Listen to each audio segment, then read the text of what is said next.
Assalamualaikum warahmatullahi wabarakatuh. Apa kabar anak-anakku semua? Semoga Allah selalu melimpahkan rahmat serta karunia-Nya pada kita semua, khususnya nikmat kesehatan. Alhamdulillah, segala puji bagi Allah. Mari kita senantiasa bersyukur atas segala nikmat yang telah Allah berikan kepada kita, berupa nikmat kesehatan, nikmat kekuatan, lebih-lebih nikmat keimanan. Pada pertemuan kali ini kita akan membahas materi pelajaran pendidikan agama Islam dengan tema iman kepada hari akhir. Sebelum pembelajaran ini kita mulai, marilah kita awali pembelajaran hari ini dengan berdoa terlebih dahulu, dengan harapan semoga ilmu yang kalian dapatkan bermanfaat, serta segala yang kita lakukan pada hari ini berjalan dengan lancar dan mendapat ridho dari Allah. Amin, amin, ya Rabbal Alamin. A'udzu billahi minasyaitonir rajim. Bismillahirrahmanirrahim. Alhamdulillahi rabbil alamin. Arrahmanirrahim. Maliki yaumiddin. Iyyaka na'budu wa iyyaka nasta'in. Ihdinas siratal mustaqim.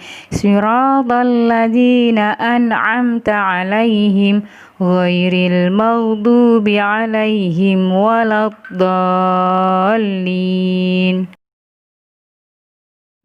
Adapun tujuan pembelajaran pada materi ini antara lain makna iman kepada hari akhir, makna hari akhir, macam-macam hari akhir, makna kiamat sugro beserta tanda-tandanya, makna kiamat kubro beserta tanda-tandanya, dalil nakli tentang hari akhir, perjalanan menuju alam akhirat, hikmah beriman kepada hari akhir, serta contoh-contoh perilaku implementasi beriman kepada hari akhir. Anak-anak, kita masuk pada pembahasan yang pertama, yaitu makna iman kepada hari akhir. Iman berarti meyakini hari akhir adalah hari berakhirnya kehidupan di alam semesta. Jadi iman kepada hari akhir berarti meyakini bahwa kehidupan di alam semesta ini akan berakhir dan berganti menuju alam akhirat. Pada pembahasan yang kedua, yaitu makna hari akhir atau apa sih hari kiamat itu? Hari kiamat adalah hari di mana akan dihancurkannya seluruh alam semesta. Pada hari itu akan ditandai dengan ditiupnya terompet sangkakala oleh malaikat Israfil. Pada hari itu juga daratan akan porak-poranda, lautan meluap menumpahkan isinya, dan benda-benda di langit bergerak tanpa kendali. Pada hari itu juga manusia akan menjadi panik. Mereka akan berlari pontang-panting, tidak sempat mengenali sanak saudaranya ataupun para sahabat yang selama ini dipuja-puja. Semua ingin menyelamatkan diri, namun pada akhirnya semuanya mati, hancur dan menghadap Ilahi. Kemudian pada pembahasan yang ketiga adalah apa saja sih macam-macam kiamat itu? Para ulama mengelompokkan kiamat menjadi dua macam. Yang pertama adalah kiamat sugro, yang kedua kiamat kubro. Kiamat sugro yaitu terjadinya kematian yang menimpa sebagian umat manusia. Hal ini bisa kita lihat seperti kematian, banjir, kecelakaan, tanah longsor, tsunami. Pada hari itu, tidak hanya manusia saja yang mati, tetapi tumbuhan, hewan, bakteri, kuman, virus, jin, dan setan akan mengalami kematian. Adapun tanda-tanda kiamat suro yang lain selain dari bencana alam adalah banyaknya orang-orang soleh yang meninggal, banyaknya budak yang melahirkan majikannya, maksudnya yaitu anak-anak yang durhaka kepada kedua orang tuanya, banyaknya orang yang berlomba-lomba membangun rumah. Selain itu, masih banyak juga tanda-tanda kiamat suro lain yang telah terjadi. Di antaranya yaitu kemungkaran dan kemaksiatan telah merajalela. Perzinahan telah dianggap hal yang biasa sehingga dilakukan secara terang-terangan. Kaum perempuan lebih banyak daripada kaum laki-laki. agama Islam hanya tinggal nama. Maksudnya adalah banyaknya umat Islam yang hanya menuliskan status beragama Islam secara administrasi, tetapi tidak mau melaksanakan perintah Allah seperti sholat, puasa, zakat, zikir, sodako, menjauhi maksiat, dan lain-lain. Banyak sekali masjid yang dibangun dengan megah, tetapi hanya sedikit yang beribadah dan berzikir kepada Allah. Mabuk-mabukan sudah dianggap hal yang biasa. Al-Quran hanya sebagai bahan bacaan, dan banyak sekali umat Islam yang tidak bisa membaca Al-Quran. Jadi Al-Quran hanya sekedar dibaca, tetapi tidak diterapkan dalam kehidupan sehari-hari. Maka telah lengkaplah tanda-tanda kiamat suro yang telah terjadi di muka bumi ini.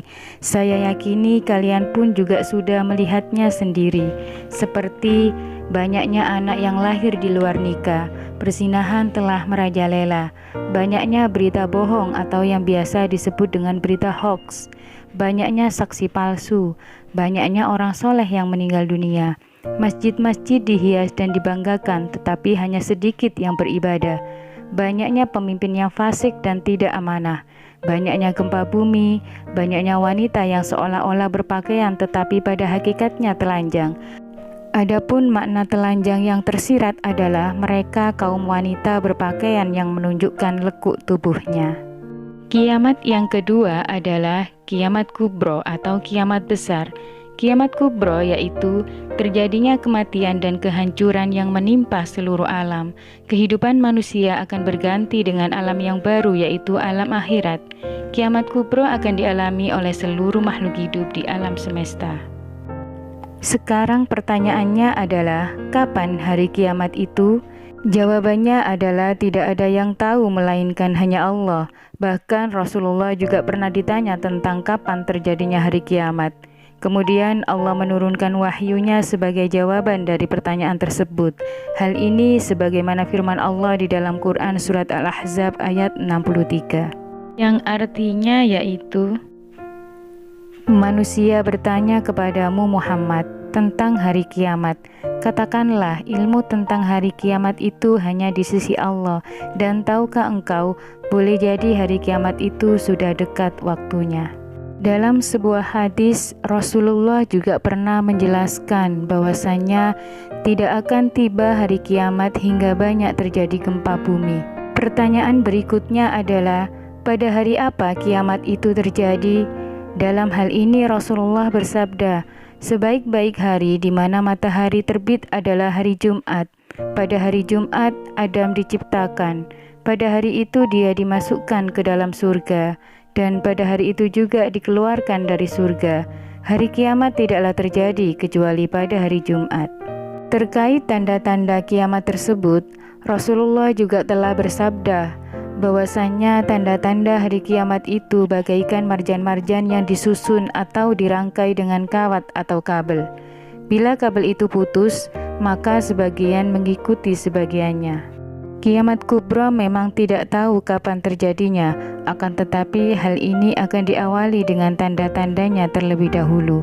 Adapun tanda-tanda dari kiamat kubra antara lain, suara adzan sudah tidak terdengar lagi, munculnya Imam Mahdi sebagai pemimpin yang adil, munculnya Ya'juj dan Ma'juj sekelompok kaum yang berbuat kerusakan di muka bumi, munculnya Dajjal, turunnya Nabi Isa alaihissalam untuk meluruskan ajarannya dan melawan Dajjal, matahari terbit dari sebelah barat, planet-planet angkasa tidak lagi berjalan pada orbitnya, kemudian diakhiri dengan hancurnya alam semesta.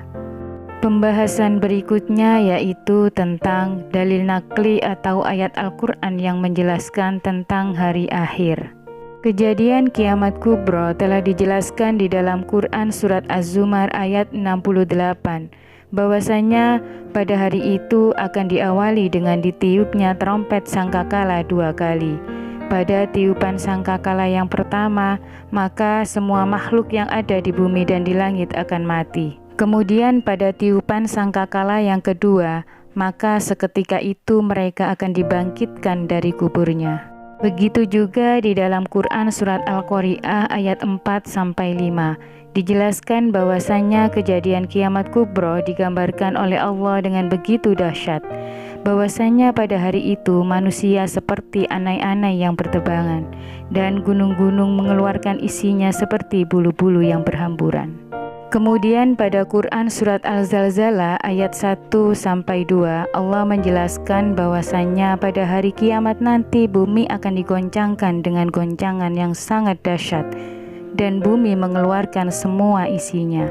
Begitu pula di dalam Al-Quran surat Al-Muzammil ayat 18 bahwasanya Allah menjelaskan pada hari kiamat itu langit akan terbelah.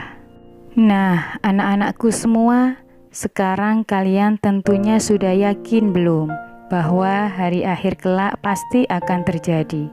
Pada hari itu manusia akan merasa tenang apabila mereka memiliki bekal amal yang baik. Dan sebaliknya, manusia akan gelisah dan tersiksa apabila bekal yang dimilikinya adalah perbuatan yang buruk selama di dunia. Terkait materi ini, sekarang tugas kalian adalah melakukan refleksi diri dengan mengisi pernyataan-pernyataan sesuai dengan apa yang kalian rasakan. Tugas tersebut kalian kerjakan pada link yang telah saya share di Classroom. Anak-anakku semua, sekian materi pada hari ini. Kita lanjutkan pada pertemuan berikutnya dengan pembahasan yang lain. Di antaranya, proses perjalanan menuju akhirat, perilaku yang menunjukkan implementasi iman kepada hari akhir, dan hikmah beriman kepada hari akhir. Sebelum kita akhiri pembelajaran pada hari ini, mari kita tutup dengan doa penutup majelis. Bismillahirrahmanirrahim. Subhanakallahumma wa bihamdika asyhadu an la ilaha illa anta astaghfiruka wa atubu ilaik. Ilal liqa fi amanillah. Assalamualaikum warahmatullahi wabarakatuh.